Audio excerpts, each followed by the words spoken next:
Número 1. La ley del tope. La capacidad de liderazgo determina el nivel de eficacia de una persona. A menudo comienzo mis conferencias sobre el liderazgo explicando la ley del tope, porque esta ayuda a la gente a entender el valor del liderazgo. Si usted puede asirse de esta ley, podrá visualizar el impacto increíble del liderazgo en cada aspecto de la vida. La capacidad de liderazgo es el tope que determina el nivel de eficacia de una persona. Cuanto menor es la capacidad de dirigir de un individuo, tanto más bajo está el tope de su potencial. Cuanto más alto está su nivel de liderazgo, tanto mayor es su eficacia. Por ejemplo, si su liderazgo obtiene una puntuación de 8, su eficacia no puede obtener más de 7. Si su liderazgo es únicamente de 4 puntos, su eficacia no es más de 3. Su capacidad de liderazgo, para bien o para mal, siempre determina su eficacia y el impacto potencial de su organización. Permítame referirle una historia que ilustra la ley del tope. En 1930, dos jóvenes hermanos llamados Dick y Maurice se mudaron de New Hampshire a California en busca del sueño americano. Acababan de salir de la escuela de bachillerato y eran muy pocas las oportunidades que había en su pueblo natal. Partieron rumbo a Hollywood, donde finalmente encontraron empleo en un estudio de cinematografía. Después de un tiempo, abrieron un teatro en Glendale, una ciudad a 5 millas al noroeste de Hollywood. Sin embargo, a pesar de todos sus esfuerzos, no les fue posible hacer que el negocio resultara rentable. Los hermanos tenían un fuerte deseo de triunfo, de modo que siguieron buscando mejores oportunidades para un negocio. Finalmente, en 1937, se les ocurrió algo que sí funcionó. Abrieron un pequeño restaurante Ryan en Pasadena, al este de Glendale. La gente del sur de California se había hecho muy dependiente de sus autos y la cultura estaba cambiando para adaptarse a esta realidad, lo cual incluía los negocios. El pequeño restaurante Ryan de Dick y Maurice resultó un éxito extraordinario. Y en 1940 los hermanos decidieron mudar sus operaciones a San Bernardino, ciudad a 50 millas al este de Los Ángeles, donde la clase trabajadora experimentaba una prosperidad repentina. Construyeron una instalación más grande y expandieron su menú de salchichas, patatas fritas y gaseosas para incluir emparedados de carne y cerdo a la barbacoa. El negocio floreció, las ventas anuales llegaron a $2,000 y cada hermano recibía una ganancia de $50,000 cada año, suma que los colocó en la élite económica de la ciudad. En 1948, la intuición les dijo que los tiempos estaban cambiando e hicieron modificaciones a su negocio. También aumentaron la eficiencia del proceso de servicio, redujeron su menú y se concentraron en vender hamburguesas. Redujeron los costos y el precio a los clientes y también crearon lo que llamaron el sistema de servicio rápido. La cocina se convirtió en algo así como una línea de ensamblaje, en la que cada persona se concentraba en servir con rapidez. La meta de los hermanos era servir la orden de cada cliente en 30 segundos o menos. Y tuvieron éxito. A mediados del decenio de los 50, el ingreso anual llegó a $350,000 y ya para entonces Dick y Maurice recibían cada uno una ganancia anual de $1,000. ¿Quiénes eran estos dos hermanos? Sus nombres eran Dick y Maurice McDonald. Así es, los fundadores de las hamburguesas McDonald's. Ellos habían ganado el premio gordo norteamericano. Y el resto, como se dice, es historia. ¿No es cierto? Incorrecto. Los McDonald's no llegaron más lejos porque su débil liderazgo puso un tope a su capacidad de triunfo. Es muy cierto que los hermanos McDonald tenían su futuro económico asegurado. Su restaurante era uno de los más rentables en todo el país. La genialidad de los hermanos consistía en el servicio al cliente y la organización de la cocina. Ese talento contribuyó a la creación de un nuevo sistema de servicio de comida y bebida. De hecho, ellos fueron tan conocidos en los círculos de servicios de alimentos que la gente comenzó a escribirles y a visitarlos de todas partes del país para aprender más de sus métodos. Llegaron a un punto en que recibían 300 llamadas y cartas cada mes. Esto les dio la idea de lanzar al mercado el concepto McDonald's. Fue una forma de hacer dinero sin tener que abrir ellos mismos otro restaurante.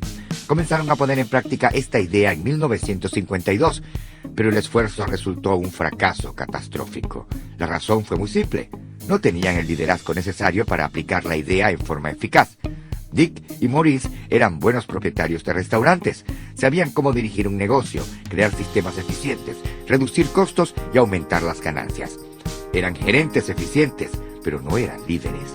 Sus patrones de pensamiento pusieron un tope a lo que hubieran podido hacer y llegar a ser. En la cumbre de su éxito, Dick y Maurice se hallaban exactamente contra la ley del tope. Entonces, en 1954, los hermanos cerraron un trato con un hombre llamado Ray Kroc, quien sí era un líder. Tan pronto visitó el negocio, tuvo la visión de su gran potencial. Pudo ver en su mente al restaurante en toda la nación en cientos de mercados. Al poco tiempo cerró un trato con Dick y Maurice y en 1955 creó McDonald's System Incorporated, llamado posteriormente McDonald's Corporation. Kroc inmediatamente compró los derechos a una franquicia a fin de poder usarla como modelo y prototipo para vender otras franquicias. Entonces comenzó a formar un equipo y a erigir una organización para convertir a McDonald's en una entidad nacional. Y en 1961, por la suma de $2.7 millones, Kroc compró los derechos exclusivos de los hermanos McDonald y procedió a convertir la compañía en una institución norteamericana y en una entidad mundial. El tope en la vida y el liderazgo de Ray Kroc era obviamente mucho más alto que el de sus predecesores. En los años que Dick y Maurice McDonald habían intentado otorgar la franquicia de su sistema de servicio de comida, solamente pudieron vender el concepto a 15 compradores y solo 10 de estos realmente abrieron restaurantes. Por otra parte, el tope de liderazgo en la vida de Ray Kroc iba por las nubes. En 1955 y 1959, Kroc tuvo éxito en la apertura de 100 restaurantes. 4 años después, había 500 McDonald's. Hoy, la compañía ha abierto más de 21.000 restaurantes en no menos de 100 países. La capacidad de liderazgo, o más específicamente, la falta de capacidad de liderazgo, fue el tope de la eficacia de los hermanos McDonald. Creo que el éxito está al alcance de casi todo el mundo, pero también creo que el éxito personal sin capacidad de liderazgo solo produce una eficacia limitada. El impacto de una persona representa solo una fracción de lo que podría ser si ésta tuviese un buen liderazgo. Cuanto más alto desee escalar, tanto más necesita el liderazgo. Cuanto más sea el impacto que desee causar, tanto mayor influencia necesitará. Donde quiera que mire, usted podrá encontrar personas inteligentes, talentosas y exitosas que solo llegan hasta allí debido a las limitaciones de su liderazgo. Por ejemplo, cuando Apple inició operaciones a fines de los años 60, Steve Wozniak era el cerebro detrás del computador Apple. Su tope de liderazgo era bajo, pero ese no era el caso de su socio Steve Jobs. Su tope era tan alto que erigió una organización de categoría mundial y le dio un valor de 9 cifras. Ese es el impacto de la ley del tope. Hace algunos años conocí a Don Stephenson, presidente de Global Hospitality Resorts Incorporated de San Diego, California, una compañía internacional de asesoría y consultoría en servicios de hospitalidad. Durante el almuerzo le hice preguntas acerca de su organización. En la actualidad es consultor principalmente, pero al comienzo había asumido la administración de hoteles y centros de turismo a los que no les iba bien económicamente. La compañía supervisaba muchas instalaciones excelentes, como la Costa en el sur de California. Don dijo que cuando ellos asumían la administración de una organización, siempre comenzaban haciendo 2 cosas. Primero, capacitaban a todo el personal para mejorar su nivel de servicio a los clientes. Y segundo, despedían al líder. Cuando él me dijo eso, al principio me sorprendí. ¿Siempre lo despiden?, pregunté. ¿Todas las veces? Sí, dijo él. ¿No hablan primero con la persona para ver si es un buen líder?, pregunté yo. No, respondió él. Si fuera un buen líder, la organización no estuviera en el caos en que está. Yo pensé, por supuesto, es la ley del tope.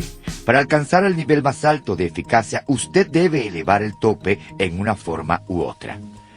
La buena noticia es que el despido del líder no es la única forma. Así como enseño en mis conferencias que hay un tope, también enseño que usted puede elevarlo. Pero eso es el tema de otra ley de liderazgo.